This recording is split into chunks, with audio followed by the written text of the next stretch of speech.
What is up, guys? I want to give you some tips on maximizing impact, particularly if you have reached level 6, Apex Financial Freedom, in the Financial Freedom Pyramid that I coach at school.com/financial coaching. Then this is your primary focus, right? Is impact. Impact in terms of width, globally, and impact in terms of depth, in terms of generations. And so with that, there's really two tips I want to give in this video. And they're really rules of thumb. Nothing's restrictive. There's no rules. It wouldn't be financial freedom if you were stuck to a certain script or playbook, right? You're in charge. That's the whole point of freedom. And personal finance is personal, right? So let me just give you my perspective, 2 tips to guide you as it relates to maximizing your impact. One of them, as a rule of thumb, is that influence is greater than control. Influence greater than control. When you are thinking about impact, often, if you are capable enough as a human being to have amassed an extreme level of wealth, probably you lean on the controlling side of life. I mean, probably. And your opinions are probably normally right, and your abilities are probably normally superior. And so, as it relates to legacy, often we think like we can somehow direct with precision the use of the funds that we leave behind, and we'll create specific companies, family companies with narrow focuses, and we'll have these extensive wills, et cetera, and we can think that way. And from a global perspective, often we'll take something that works in our culture and try to hammer a square peg down a round hole by just transplanting that into a different culture, and we might not necessarily be attuned to the complexities of cultural differences and how one thing that worked in one place or in one city or in one family in one nation might not work anywhere, everywhere. And some things that work in one generation might not work in a future generation. And so control is such a strong word. It's probably not a word that you identify with mentally. But in actuality, we often operate this way. Think about money that you give.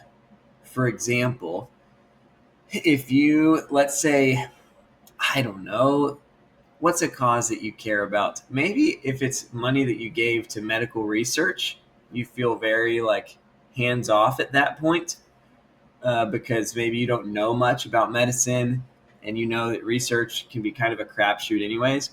But let's say you gave money to a school that you are sending your kids to, and or your grandkids to, and you're going to give a large gift, and maybe you're going to be the name sponsor of a new building that they're putting together or academic program. It is because you're familiar with schooling in a general sense. You might think you know more than you actually know, but when you give that money, how much do you keep in touch with the actions of the school? And what is that relationship like for you internally? Do you feel like you are needing to decide whether you agree or disagree with the direction of the school at every single step that they take? Do you feel like you're needing to send an email to the board or to the head of school to make sure they consider your opinion about something? Like, what does the money that you've already given away, not money you're committed to giving in the future, money you've already given, have you let it go emotionally? Or are you still trying to keep some strings attached to that money? Those strings really are control. There could be a wise level of discernment, of interest in the direction of this organization if you're thinking about future gifts, and if you want to think about your charity work similar to how you might think about a financial investment. What's the ROI? Is this producing the fruit that I believe in, etc.? So there is a healthy level of assessment of what is being done with the money that you gave, for sure.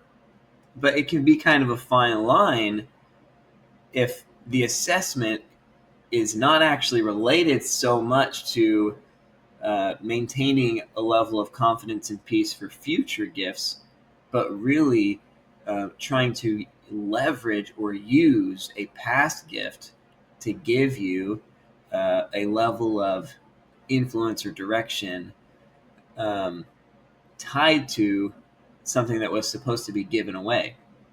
Now, if you gave it away to an organization and it's clearly communicated, like a gift of this amount also like enables you to sit on the board, and great, but it's separate, right? That's the gift, and now I have this role as a member of the board. It's different than trying to control the utilization of funds that you gave away. Similar to if you gave your kid, $10,000 after they graduate college, and you feel the need to, here's my financial advisor, here's what I would do with it, yada yada. If you are trying to control the use of things you've already given away, the point is, or what I'm trying to get at is, it will be less than influence. The impact of control is going to be less than the impact of influence. And that's because your ability to control wears out fast, for two reasons. One is because your life wears out fast, right? Like, how will you really be able to control 5 generations out from now, right? It's almost impossible to even imagine. Versus, how can you influence 5 generations out from now is easy to imagine. There's a multitude of ways. So control fades out fast because you fade out fast. Your life has an expiration date on Earth. The other reason is because control itself wears people out fast. The experience of being controlled is intrinsically anxiety inducing, dysfunctional, undesirable. And so ultimately, whoever is being controlled will look to eventually shake themselves of this relationship if there's any way that they can. And let's say that school example. The only way, so, okay, you give a bunch of money and now you're being controlling. The school will try to move off of your control. And if you're being controlling with a gift, you're stuck in this weird ethical dilemma. Because if you're really rooting for the school, you would want them to be able to raise as much funds as possible, right? You would want 15 other wealthy donors to give gifts twice as large as yours, right? If you believe in the school, right? But if you have a control issue, you probably don't feel that way because you know that, one, your social status is on the decline, but two, your control's on the decline.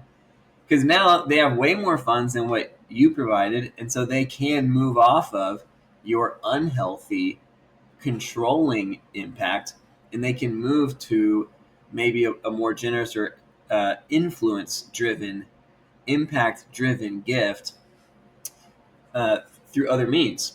And that would be in the best interest of the school, but it'd be undesirable from your control perspective. But wouldn't it be weird if you wanted something to succeed, but only on your terms? I want this school to make it, but I don't want this school to make it without me. I want to be the one to lead this school to where it needs to go, right? It's just intrinsically, it wears thin. It's less than to impact from a control perspective versus impacting from an influence perspective. With my family, for example, 12 generations ago, Hans BR was the first BR to be a BR. He changed the spelling of his last name.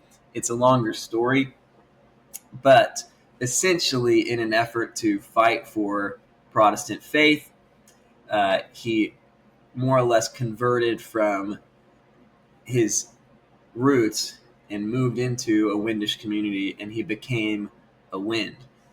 5 generations later, the Winds get on a boat called the Ben Nevis, move to Central Texas. 7 generations from there, so 12 generations from Hans. Here I am, and I've got the 8th generation or the 13th generation, 8th generation American, 13th generation BR, 1 and 2, my kids Beckham and Hudson. With my family, Hans, like, has no ability to control me, right? Like, generational influences, blessings, generational curses, dysfunctions, they are passed down.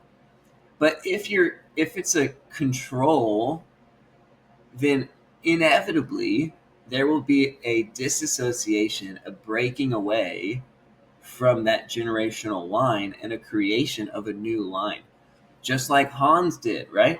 What happened to his generational inheritance? What happened to the ancestry before him? He just changed his last name, right? He said, I'm going to go start a new family, a new generational impact that's not limited to my ancestry. And that will happen. I mean, how common is it, right, for someone to cut off relationship with their parents or with their grandparents or with their extended family, or even to change their last name? But generally speaking, just to relationally disassociate and feel the need to start something new and independent. That will happen with control. But with influence, it might not work out how you want it to work out.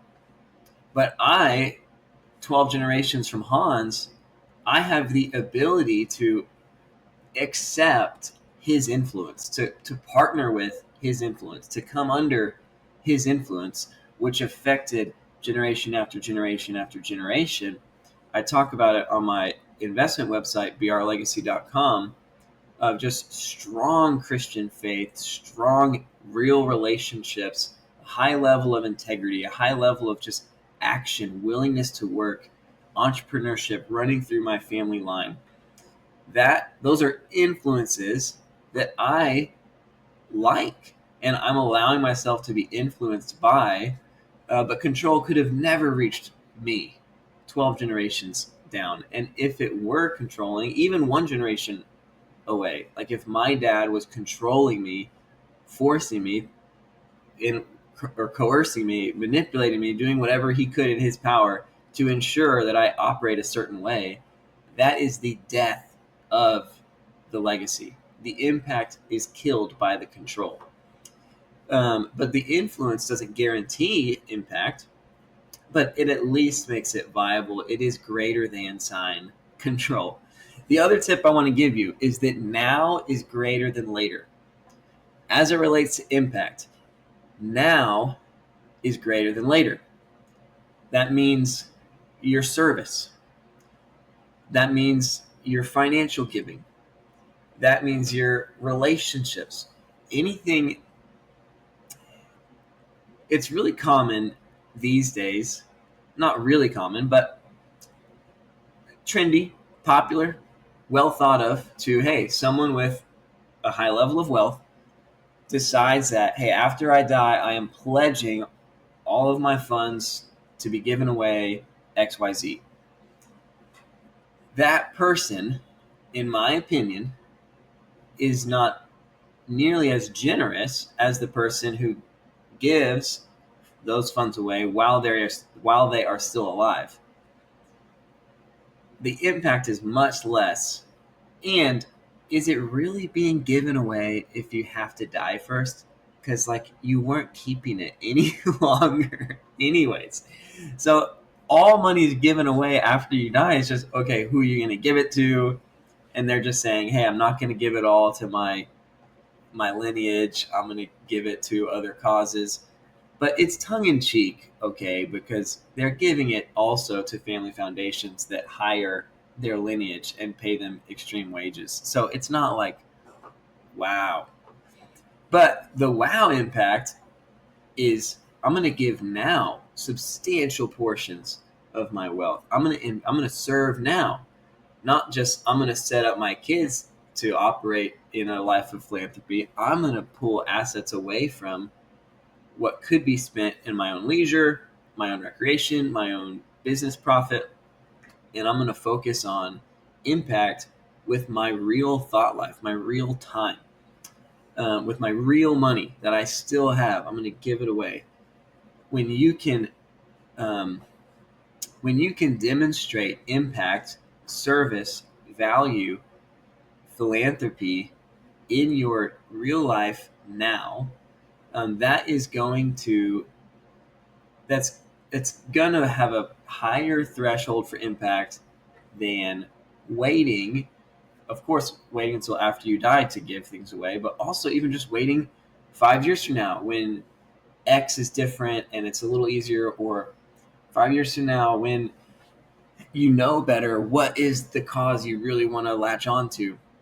You might not know what the impact is you want to have, but you will find out the answer faster by starting now in prioritizing impact than just researching, learning, putting it off.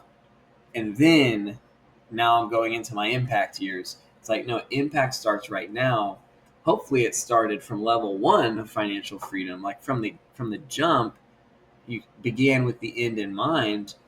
But if not, it's now is always the best time to start sowing those seeds of service, of generosity, etc. One last bonus I want to give you is that who you leave behind is greater than sign what you leave behind.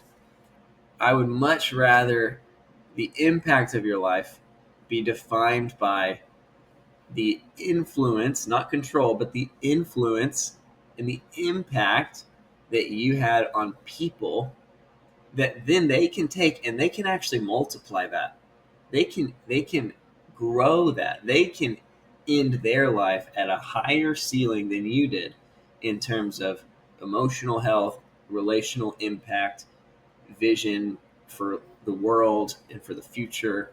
Like, they can actually compound the character that you instill. But that's so much more powerful than how much money did you leave behind. I would rather you spend yourself financially, relationally, in terms of your time, and then see, with eternal eyes, how much greater the impact of your life truly becomes. Of course, don't spend yourself if it's out of obligation. If you are feeling like you are being controlled because you are wealthy and so therefore you need to give to this, give to that, that's not what I'm talking about. Because that won't leave the who that you want. Right? If anything that you operate in, you're multiplying that out. You're sending that energy out into the environment, if you will. It's rubbing off on people. So don't do impact out of obligation if your goal is to have impact, because again, who you leave behind is greater than sign what you leave behind. So the way that you go about impact matters just as much, if not more, as what is the impact. The way that you give is more important than how much do you give.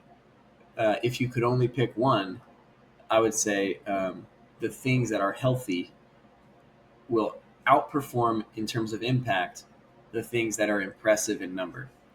So those are some tips as far as maximizing your impact. If you're at level 6, I hope that you latch on to this vision for a global and a generational legacy that's meaningful and impactful. And I appreciate you watching this video. I'll talk to you guys soon.